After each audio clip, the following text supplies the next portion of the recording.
Mengapa Allah harus jadi cinta kita yang paling puncak? Yang pertama, kalau kita suka segala sesuatu yang bikin kita semakin sempurna, kamu suka minyak wangi karena minyak wangi bikin kamu semakin sempurna baumu. Kamu suka apa saja, baju bagus karena baju bagus bikin kamu perfect penampilanmu. Padahal katanya Ghazali, coba dipikir, yang bikin semua itu, yang merealisasikan kamu sehingga puncak jadi sempurna, itu kan Allah. Kamu suka orang yang membantumu karena dengan dibantu kamu semakin berkualitas. Kamu suka orang, apapun itu nanti yang bikin kamu semakin baik, semakin sempurna, Allah pada puncaknya. Harusnya Allah yang paling kamu sukai, katanya Ghazali. Dia harus nomor satu. Rumus kedua, kalau kamu suka pada orang, pada temanmu, pada tetanggamu yang sering berbuat baik padamu, suka jemput, suka nganter, suka SMS, suka mention di Facebook, itu kan berbuat baik. Malam-malam aja tanya, sudah tidur apa belum? Yo, tapi hati-hati kalau sama-sama cowoknya, malah ngewatiri. Nah itu kan berbuat baik. Seneng karena hatimu itu suka kalau ada orang berbuat baik padamu. Dan katanya Ghazali, loh, Allah itu justru kebaikannya puncak padamu. Semua dikasih padamu. Fasilitas apapun yang kamu butuhkan untuk hidup di muka bumi ini dikasih oleh Allah. Harusnya kamu jauh lebih suka pada Allah. Yang ketiga, katanya, kalau kamu suka pada orang baik, orang dermawan, kalau tadi kan untuk dirimu, untuk orang lain, kamu suka kan lihat orang, wah bagus ya Jokowi itu nolong orang miskin, wah bagus sekali, orang baik di mana-mana kan bikin kamu suka. Harusnya juga puncaknya juga Allah. Allah itu baik pada siapapun, bahkan yang terang-terangan melawan dia juga Allah baik.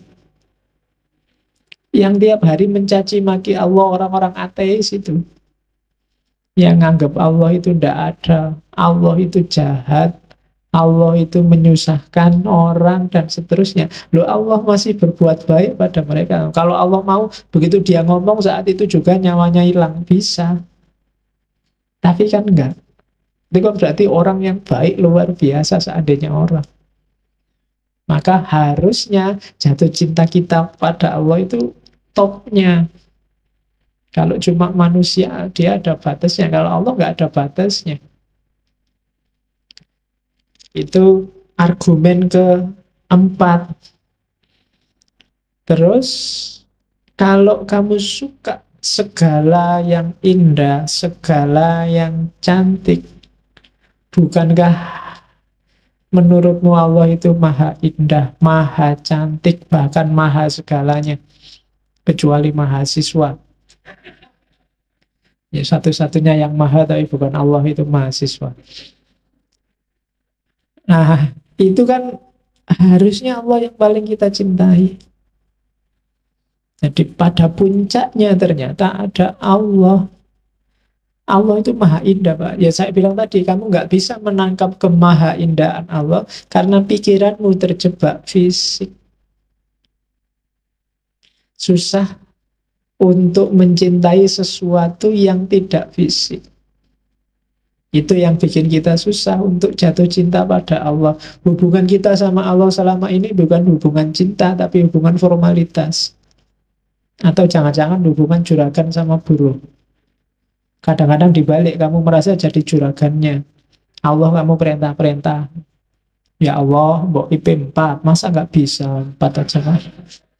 Itu kan kamu doanya kan gitu, maksa-maksa Allah. Saya ada masalah nih, tolong diselesaikan. Kamu yang berbuat kok Allah suruh tanggung jawab. Ya, kamu perintah-perintah itu, untung Allah nggak ngomong kayak jeragannya siapa, buruhnya siapa, kamu perintah-perintah. Jadi harusnya cintamu yang pertama ada pada Allah. Bikin alam secantik ini, itu sebenarnya salah satu bukti, ya pasti dia maha cantik. Emangnya yang merumuskan ada cowok cakep atau cewek cakep itu kan ya Allah sendiri kan yang bikin rancangan. Dan itu pun dibikin sesuai standarnya manusia. Hewan juga mungkin punya standarnya sendiri. Dan itu kan kecanggihannya Allah. Tidak ada kan hewan jatuh cinta sama manusia misalnya. Ayam ya jatuh cintanya sama ayam perempuan, nggak pernah sama cewek cantik. Cowok juga, mahasiswa juga jatuh cintanya sama mahasiswi, nggak pernah sama ayam. Kecuali ayam, ya, ya, ya kalau yang itu teorimu lebih canggih. Oke, saya kan nggak ngerti yang itu kamu. Kalau di situ saya lugu mas ya. Oke, terus, oke. Terakhir katanya Ghazali, kalau orang mencintai sesuatu karena cocok dengan dirinya, misalnya kamu baik, suka juga sama orang baik. Kamu orangnya suka makan, kamu juga suka sama orang yang suka makan. Kamu orangnya suka humor, kamu senang juga orang sama suka humor, dan seterusnya. Kalau kamu jeli, coba kamu cek bahwa Allah sangat sesuai dengan dirimu, dengan hidupmu. Kamu apa aja, Allah ada mahanya. Kamu adil, Allah maha adil. Kamu suka kedekatan, Allah maha dekat. Kamu suka keakraban, Allah maha akrab. Ya kan, Ra'uf, Rafiq, dan seterusnya. Bahkan kamu suka ketegasan, Allah syadidul iqab pada yang salah. Ada semua, mesti cocok. Makanya para sufi selalu nyuruh kita takholak bi ahlakillah. Tirulah karakternya Allah. Kenapa kok bisa ditiru? Karena sama. Sekufu sama kita meskipun beda level. Jadi Allah maha penyayang, kita menyayangi bisa. Allah maha pengasih, kita mengasihi bisa. Berarti sepadan. Harusnya kita jatuh cintanya sama Allah, katanya Ghazali. Lah kok bisa kita jatuh cinta pada yang bukan Allah? Pasti kamu sedang ketipu, katanya.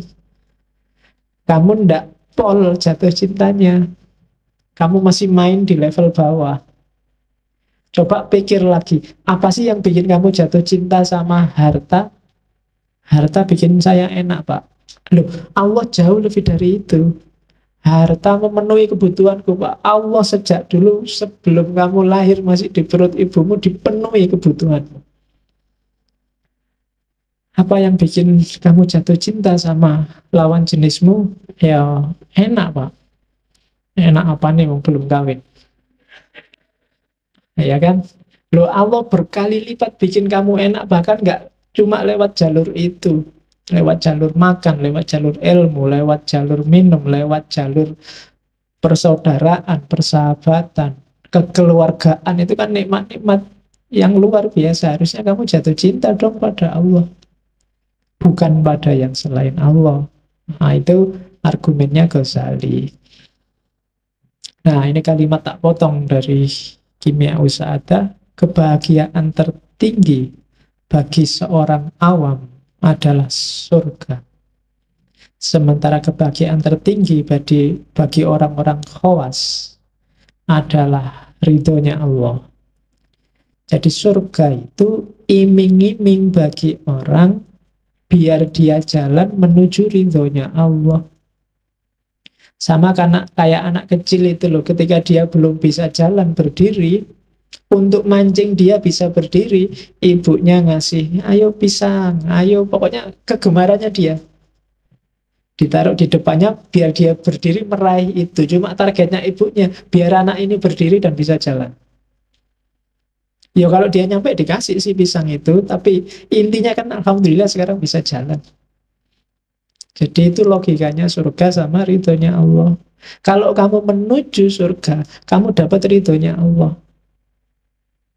Dan juga sebenarnya kalau kamu menuju ridhonya Allah, surga jadi nggak penting. Kalau kamu sudah jalan seperti maunya ibumu tadi, pisangnya nggak penting lagi. Jadi, yo dulu mungkin orang apa-apa kan serba matematis, sama Allah juga dagang, kalau gini untungnya apa, kalau gitu untungnya apa. Sementara mikir abstrak agak susah. Maka ditawarilah dengan jannah, dengan surga yang ilustrasinya sangat fisik. Ya sesuai jangkauan pikiran masyarakat zaman itu. Bahwa di surga besok ada kolam susu, kolam madu, ada bidadari, ada. Itu kan fisikal. Tapi puncaknya adalah sebenarnya keridhaan Allah. Apa enggak boleh Pak saya mimpi ke surga? Boleh. Jalan menuju surga adalah jalan yang sama sebenarnya menuju keridhaan Allah. Cuma kalau terminal akhirmu surga dan kamu berhenti di situ, matok di situ, mungkin kamu nggak ketemu keridhaan Allah. Akhirnya ibadahnya jadi matematis, disuruh apa-apa dihitung. Kalau saya sholat duha untungnya apa? Wah, rezekimu lancar. Oke. Ya kan? Kalau saya sholat tahajud apa? Wah, semua kebutuhanmu dipenuhi. Oke. Kan selalu gitu kamu negosiasi. Begitu kamu sholat duha lama, rezeki tidak lancar-lancar, Pak. Jangan-jangan bohong. Ya kan? Karena kamu pertimbangannya matematis. Seolah-olah Allah nggak ngasih apa-apa padamu. Karena hitunganmu ya harus kaya. Dengan sholat duha. Kalau saya sodakoh 1.000, nanti dapatnya 70.000, benar kok Pak? Iya, janjinya Allah. Begitu nggak dapat 70.000, wah bohong kan mana? Ya kan? Jadi itu yang manusia awam, katanya Ghazali, mikirnya selalu ke situ. Tapi ya enggak apa-apa, karena itu jalur yang sama kok menuju keridhaan Allah. Kalau memang enggak nyampe, ya harus begitu retorikanya. Cuma semua inna lillahi wa inna ilaihi, bukan wa ilal jannah. Semua dari Allah dan akan kembali ke Allah. Oke, terus manusia itu hakikatnya adalah jiwanya. Badan ini hanya manifestasi dari jiwa. Maka jangan terlalu percaya dengan badan. Badan bisa keliru, bisa menipu. Karena hakikatnya ada di jiwa. Kalau kamu sedang mangkel terus merengut. Nah, merengut itu kan ekspresi dari jiwamu yang sedang mangkel. Kalau kamu sedang seneng terus senyum. Nah, senyum ini ekspresi dari jiwamu yang sedang seneng. Cuma jangan kejebak dengan senyum dan merengutnya. Ada kalanya orang senyum tapi tidak seneng. Ada kan senyum sinis misalnya. Kan itu kan kayak senyum tapi manggeli. Ada yang mencucu juga bukan karena mangkel tapi karena sakit gigi misalnya. Jadi badan itu tidak bisa dijadikan pedoman. Dia hanya tanda dari jiwa. Sama-sama senyumnya, tapi kan kuncinya ada di jiwa. Ini senyum seneng, senyum sinis, atau ya memang bentuk mulutnya selalu senyum. Jadi dia hanya sign, hanya tanda dari gejala jiwa. Lah terus apa sih jiwa itu? Kalau bagi Plato ya jangan ditanyakan apa, karena dia bukan apa juga bukan sesuatu. Jadi kamu nggak bisa megang makhluk yang namanya jiwa. Nanti kalau di bukunya Plato Politeia itu, jiwa itu bukan sesuatu, tapi dia gerak, aktivitas. Ini yang rada rumit. Aktivitasnya ada, tapi sesuatunya tidak ada. Itu jiwa. Jadi sesuatu yang bergerak, menggerakkan dirinya sendiri dan termanifestasikan lewat badan. Kalau istilahnya Kalau pakai bahasa istilahnya biasanya dipakai autokineton. Autokineton itu dia gerak dengan sendirinya.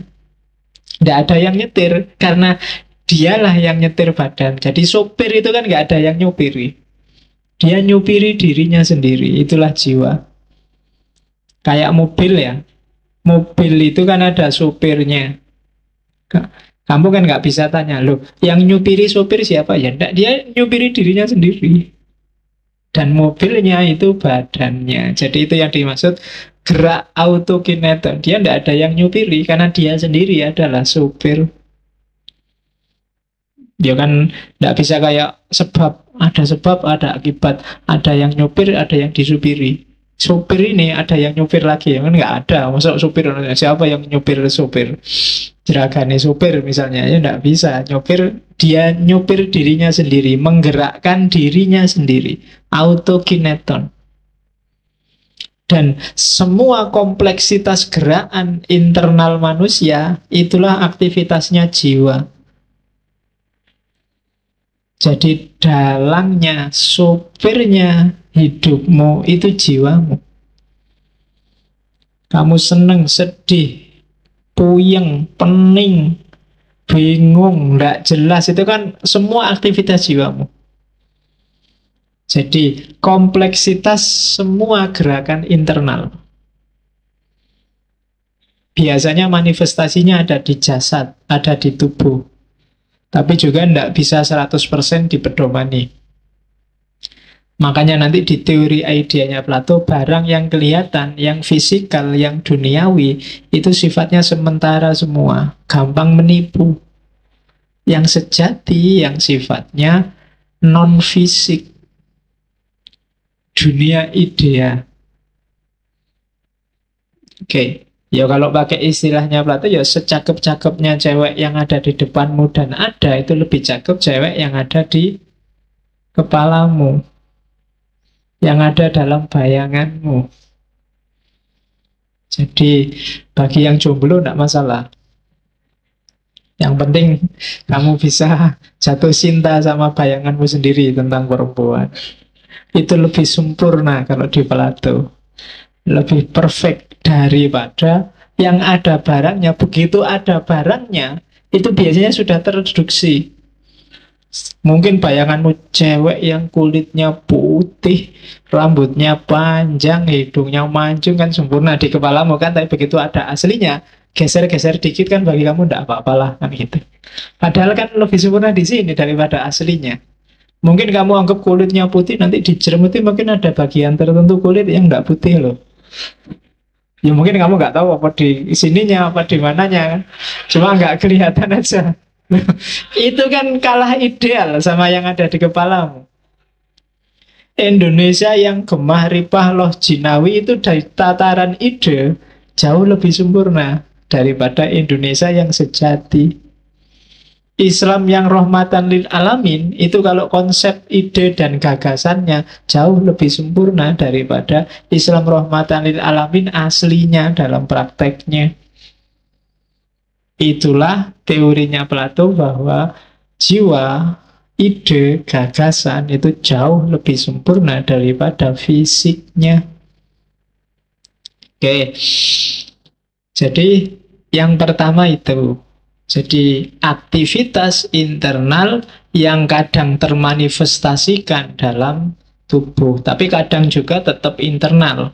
Kadang melulu internal, maksudnya yo cuma di dalam aja. Yo kayak kalian punya konsep istri ideal, pacar ideal, tapi ra entuk-entuk. Nah itu aktivitasnya jiwa sebenarnya.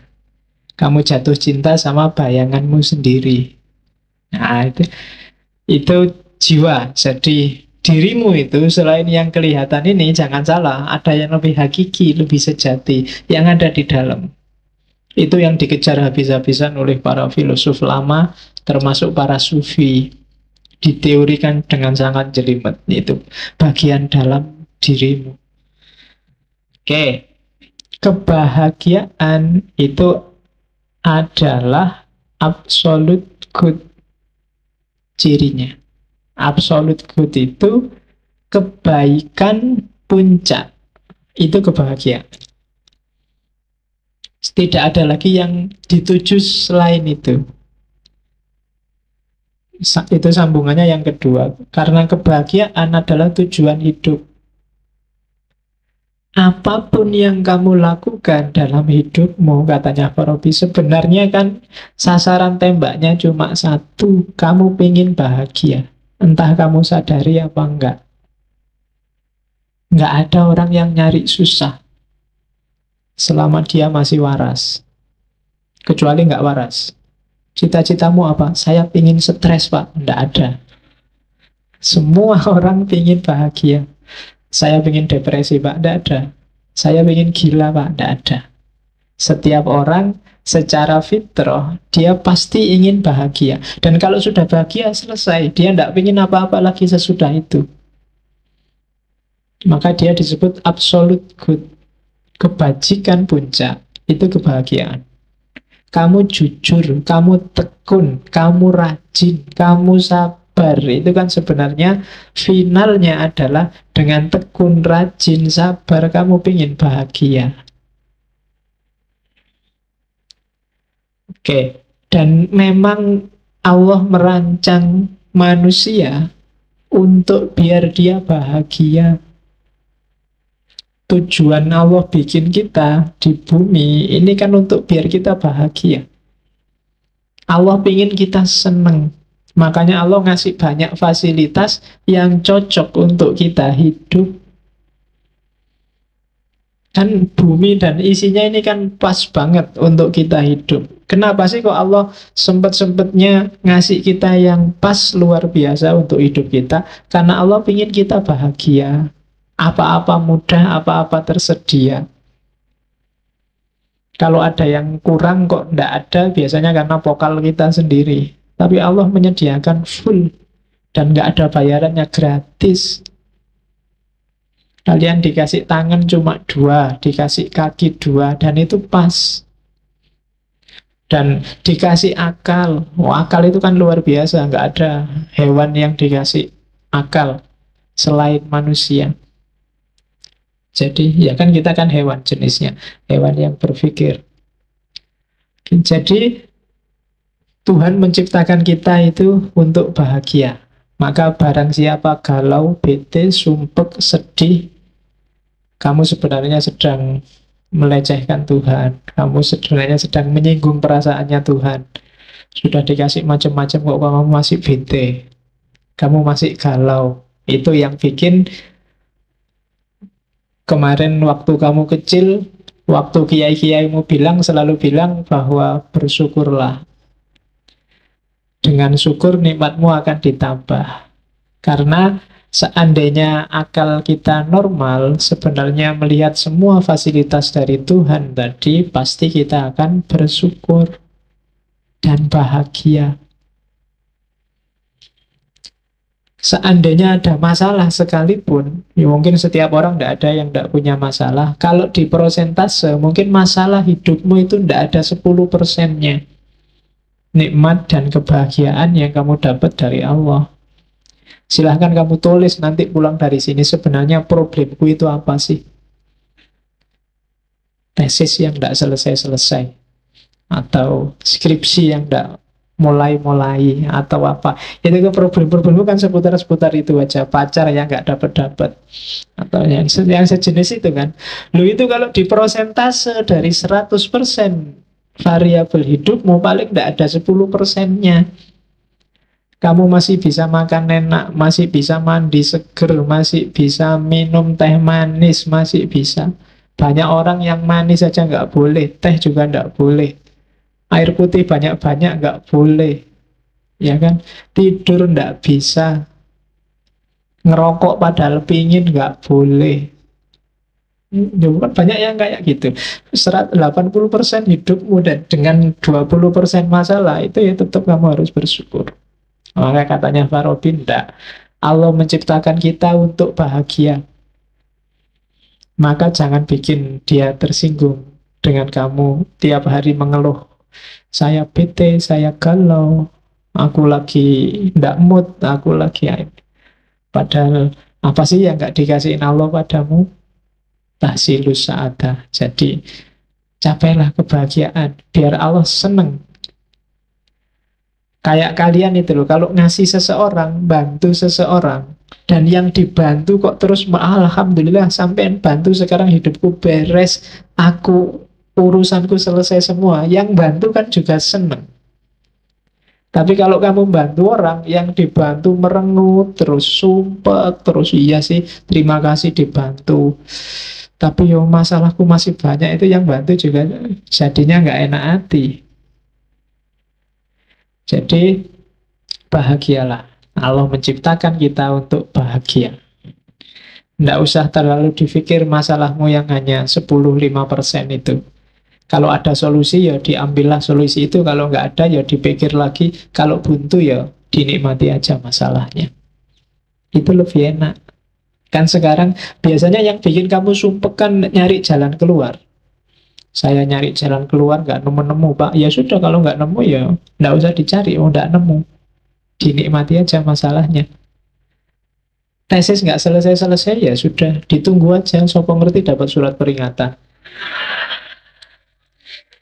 Loh ya kan? Kalau dapat surat peringatan kan nanti gerak sendiri. Oke, jadi yang kedua itu. Yang ketiga rumusnya dari tahsilus sa'adah, semua yang membuat seseorang bahagia itu baik.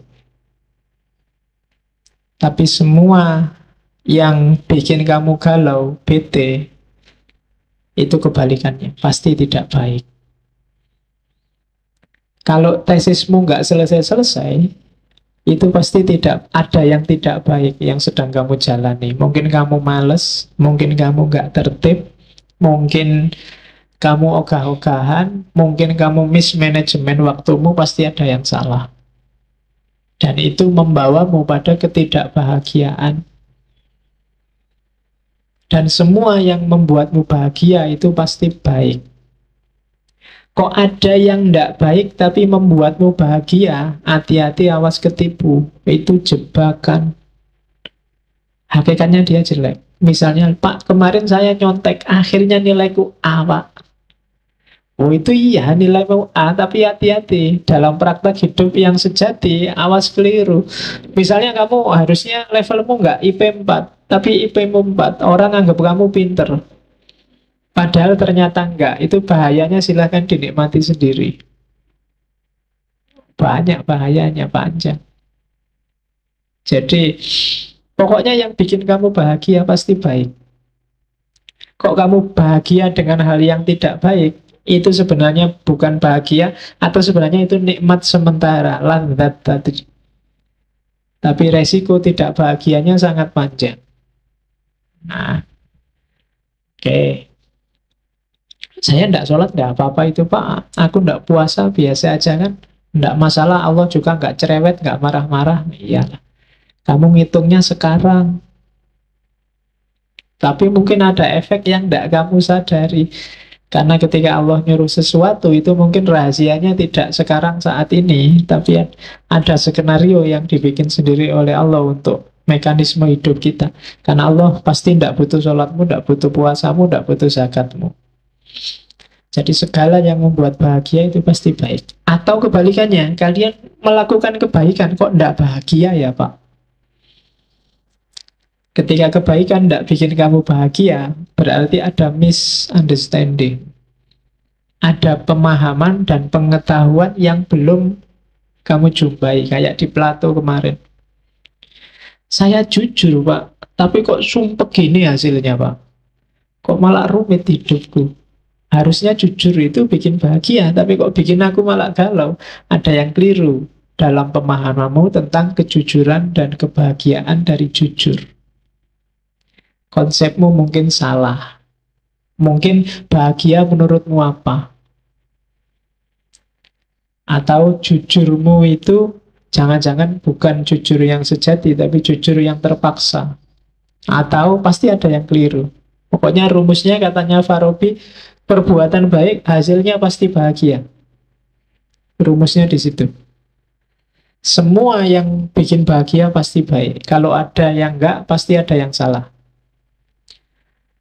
Terus katanya Farabi lagi, rumus keempat. Orang tidak cukup hanya paham dan sadar, tapi juga dia harus ingin dan target. Ini dimensi praktis yang kemarin tidak ada di Plato.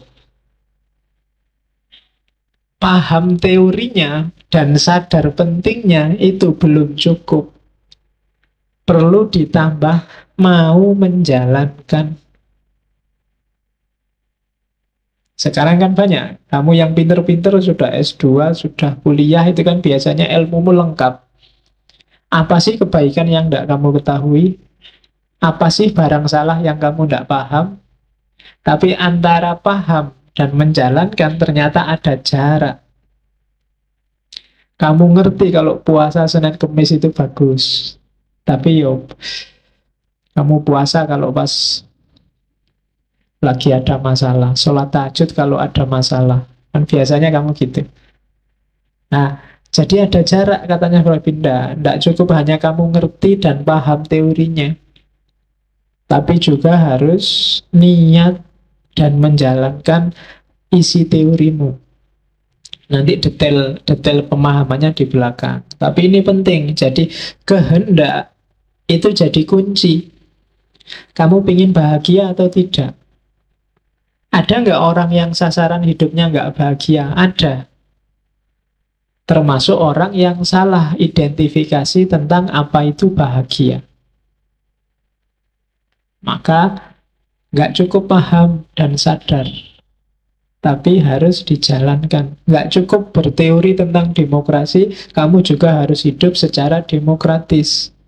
Nggak cukup teori tentang anak soleh, kamu juga harus hidup kayak anak soleh. Saya ngerti Pak, caranya jadi wali, biar disayang Allah, biar ya nggak pentingnya. Kamu mungkin belajar Rumi dari Cak Kus, belajar filsafat tiap minggu, belajar hikam selapan sekali itu kan, tiap Selasa apa itu. Kamu tahu dan sadar, waktu ngaji itu kan kamu manduk-manduk. Iya ya, memang kayak gitu, selalu gitu. Tapi keluar dari sini, ndak jalan. Kamu ndak berkehendak untuk menerjemahkan itu dalam kehidupanmu. Dan itu sumber masalah. Kenapa kamu nggak bahagia? Kenapa nggak bahagia? Karena ideal yang ada di kepala dan hatimu ternyata tidak nyambung sama praktek hidupmu sehari-hari. Maka jadi masalah. Kalau menurutmu rokok itu jelek dan kamu tidak bisa meninggalkan rokok, itu kan siksaan luar biasa. Sambil ngerokok kamu, aduh ini sakit jantung ini. Sambil air nggak menikmati. Iya kan, tidak nyambung, kamu tidak bahagia. Mending kamu anggap serokok ini bermanfaat, bagus bagiku, tidak tahu buat orang lain, pokoknya bagiku bagus. Itu lebih enak rasanya rokok. Tapi kalau sambil ngerokok kamu nonton gambarnya itu, aduh merokok bisa membunuhmu, wah mati ya. Jadi sambil ngerokok kamu mati ini kan itu. Iya. Jadi tidak nyambung. Ideal sama praktek hidupmu harus nyambung. Kalau tidak ya kamu tidak akan bahagia. Maka tidak cukup tahu dan sadar, tapi juga menginginkan dan menjalankan. Itu teori untuk bahagia. Kalau menurutmu mahasiswa itu wajib punya pacar dan kamu tidak punya pacar, itu kan siksaan luar biasa. Mending kamu punya ideologi tidak usah pacar-pacaran dulu, itu malah nyaman. Kamu tidak galau, nggak punya pacar, nggak masalah. Memang aku tidak ingin punya pacar. Itu untuk nutupi yang nggak laku. Jadi dalilnya ngono wae. Jadi saya ideologinya beda, nggak setuju pacar. Ya kan? Lo kebalikannya, kalau kamu sudah matok, nggak ingin pacaran, tapi kok ya jatuh cinta, itu kan ya siksaan luar biasa. Atau kamu nggak ingin punya pacar, kok terlanjur punya pacar, itu juga siksaan. Pengen punya pacar, nggak punya pacar juga siksaan. Ideal yang di kepala dengan prakteknya nggak nyambung. Jadi jangan seneng-seneng kamu ilmumu tambah banyak tiap minggu, tiap bulan. Kalau kebenaran dan kebaikan sudah jadi referensimu, tapi tidak jadi targetmu, nggak jadi sumber perilakumu, itu juga ada jarak. Itu yang bikin kamu galau secara nggak sadar kadang-kadang. Jadi mending orang nggak ngerti apa-apa, lebih nyaman. Tapi semakin luas ilmumu, pertanggungjawabannya semakin panjang, termasuk secara individual. Nah, jadi kalau memang merasa, wah berat ya Pak, besok nggak ngaji lagi, nggak apa-apa. Tambah pinter, tambah sumpek ternyata Pak. Ya, oke. Cuma kalau nggak ngaji, ya kualitas hidupmu nggak akan meningkat. Problemnya di situ. Jadi biar kualitas hidupmu meningkat, ya step by step. Jadi sekarang saya paham dulu Pak, nanti kalau siap tak laksanakan. Sambil ditegesin itu. Karena hidup itu kan memang harus begitu. Ya diterima aja, misalnya pacarmu jelek, ya sekarang jelek dulu Pak, tapi tidak apa-apa besok kan. Bisa naik lah dulu kan gitu, hidup itu step by step. Oke. Dan kadang-kadang kita kan suka menipu diri kayak gitu. Jadi pacarnya biasa-biasa dibilang kamu yang paling cantik. Nah itu membohongi diri dan membohongi pacarmu. Mending kamu bilang kamu tidak paling cantik, tapi ya kamu yang mau sama aku. Yang lebih cakep tidak mau. Itu lebih realistis, tidak apa-apa. Daripada kamu membohongi diri dan membohongi orang lain. Itu kan kebohongan publik, kamu bisa dituntut. Oke. Terus, ya, kebalikannya rumus yang di atas, maka saat orang tidak ingin bahagia atau tidak terlalu ingin bahagia, maka yang ia lakukan pasti jelek, pasti buruk. Kalau ada orang, enggak, aku pengen rusak, aku pengen kacau hidupku, aku pengen tidak bahagia, itu pasti yang dia temukan hanya kejelekan. Itu kebalikannya teori yang di atas. Maka tidak usah merasa bersalah kalau kamu cita-citanya pengen bahagia. Hati-hati, biasanya yang muda-muda yang masih bergairah pengen alternatif, cara berpikir alternatif. Ya boleh, cuma hati-hati kalau ujungnya bukan kebahagiaan, katanya Al-Farabi, yang kamu temui di jalannya itu barang-barang jelek. Nanti dipahami di belakang kenapa bisa begitu. Terus kapan bahagia itu terjadi? Bahagia terjadi ketika jiwamu termanifestasikan, kayak di Plato kemarin, jiwamu terimplementasikan secara sempurna, optimal. Dalam dirimu itu ada daya jiwa apa saja sih? Kalau itu dijalankan secara optimal, maka disitulah kamu akan merasa bahagia.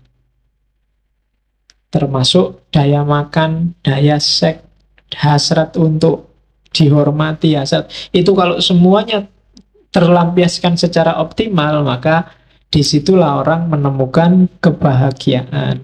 Bagaimana Farabi membedakan antara kenikmatan dan kebahagiaan.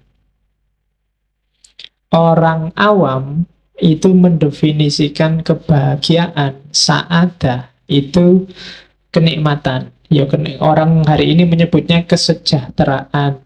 Bahasa Arabnya ladzah. Diterjemah dalam bahasa Indonesia lezat. Oh, dalam bahasa yang lain kadang disebut enak. Jadi katanya Al-Farabi, lezat, enak, nikmat itu belum bahagia yang sejati. Dia baru level awal. Boleh kamu nyari enak, nyari bahagia, tapi jangan ketipu di situ. Kayak teorinya Plato kemarin, kamu seneng boleh, kamu pingin makan enak boleh, pingin kaya boleh, pingin pacar cantik boleh. Tapi dia belum bahagia yang sejati. Kaya itu tidak sejati, karena kaya bisa miskin. Ya kan? Makan enak itu tidak sejati, karena kalau kamu sakit, makanan seenak apapun nggak ada gunanya. Padahal kamu dapat kiriman makan enak itu kan karena kalau sakit. Kalau sedang sehat kan nggak ada temenmu bawain apel, bawain jeruk. Baru kalau kamu sakit dibawain. Padahal waktu sakit, makanan enak itu rasanya nggak enak. Ya kan, berarti makanan enak nggak sejati. Makanya kalau mau ngirim temenmu makanan enak, kirim aja waktu sehat, jangan waktu sakit. Kalau waktu sakit, dia nggak minat makan. Ya kan, kecantikan juga nggak sejati. Yang sejati kan kejelekan. Nah, iya kan, itu kan teori lama. Jadi kalau cantik itu besok bisa jadi jelek, tapi kalau jelek kan abadi. Oke, boleh ya selamanya. Yo kamu boleh bantah. Kalau operasi plastik kan nggak anu Pak, bisa cantik lagi, bisa cantik juga meskipun jelek. Ya enggak apa-apa, cuma jangan sering-sering keluar. Karena sekarang, iya, kalau panas nanti meleleh kamu. Oke, jadi kenikmatan belum kebahagiaan. Nikmat itu sifatnya temporer dan berubah-ubah. Kalau kebahagiaan itu sifatnya biasanya lebih tahan lama, lebih abadi. Jadi dalam tanbih ada teori bedakan kenikmatan sama kebahagiaan. Kamu minum teh dan merasa nikmat, itu kan temporer. Kalau nggak percaya, ambillah satu gelas lagi, habis itu ambil lagi sampai gelas ke-6, gelas ke-7, jadinya nggak enak, sudah teh itu. Temporer. Beda sama misalnya kebahagiaan, kamu paham pengetahuan. Paham, nanti di situ disebut lebih abadi. Punya ilmu tertentu. Kamu paham teorinya Farabi, alhamdulillah enak ya. Seandainya ditambahi lagi, yang kamu paham lagi, tambah enak lagi. Seandainya ditambah lagi, ilmu tambah paham, kamu tambah lama tambah senang. Itu bedanya kenikmatan sama kebahagiaan. Seenak-enaknya, apa yo? Sek lah, sek itu kan dianggap puncaknya kenikmatan. Itu pun juga nggak tahan lama. Paling kamu berapa detik, berapa. Loh ya kan? Bisa diulang Pak, ya ulang aja. Sak kuatmu wis ping piro, ulang lagi. Semalam terserah berapa ronde, tapi akhirnya juga ndak enak. Kalau sudah kesekian kali itu sudah ndak enak sudah. Itu dunia. Ya kalau kiai zaman dulu itu bedanya di surga sama di dunia. Kalau di surga itu kebalikannya, tambah lama tambah enak. Jadi sama bidadari ini enak, ganti lagi lebih enak lagi. Sehari 70 kali itu tambah enak, tambah enak. Dulu Pak Yai saya jelasinnya gitu. Jadi tambah enak terus itu. Tapi kalau di dunia ini enggak, gradasinya menurun. Iya kan? Yang pertama enak kamu, yang kedua sudah enggak terlalu enak, yang ketiga biasa aja, yang keempat muntah kamu sudah. Ya kan? Loh itu dunia, makanya dia enggak sejati. Kebahagiaan di level itu enggak ada nilainya. Ya kamu boleh, bukan berarti jangan. Karena kalau yang nikmat aja belum kamu lewati, dilewati itu berarti dirasakan terus dilampaui. Ya kamu tidak akan tetap bisa mencapai kebahagiaan yang sejati. Saya tidak akan kawin Pak. Saya mau ibadah terus. Karena kenikmatannya ibadah lebih abadi, lebih membahagiakan. Tapi kalau kamu tidak kawin, ya tidak bisa kamu mencapai puncaknya nikmatnya ibadah ketika membahagiakanmu lewat jalur ibadah. Makanya kayak di agama Hindu itu ada aliran namanya tantrisme. Tantrisme itu bagaimana orang mencapai ekstase ketuhanan melalui jalur itu. Kapan-kapan kita belajar, ketika kembali ke timur entah kapan kita belajar itu. Jadi bagaimana makanmu dinaikkan levelnya. Makanya Islam itu kan nyuruh kita semua aktivitas naikkan levelnya jadi ibadah. Ketika itu jadi ibadah, dia akan punya kualitas kebahagiaan yang lebih abadi dibandingkan makan ya makan, tidur ya tidur, sek ya sek. Oke, itu pelajaran pertama dari At-Tanbih.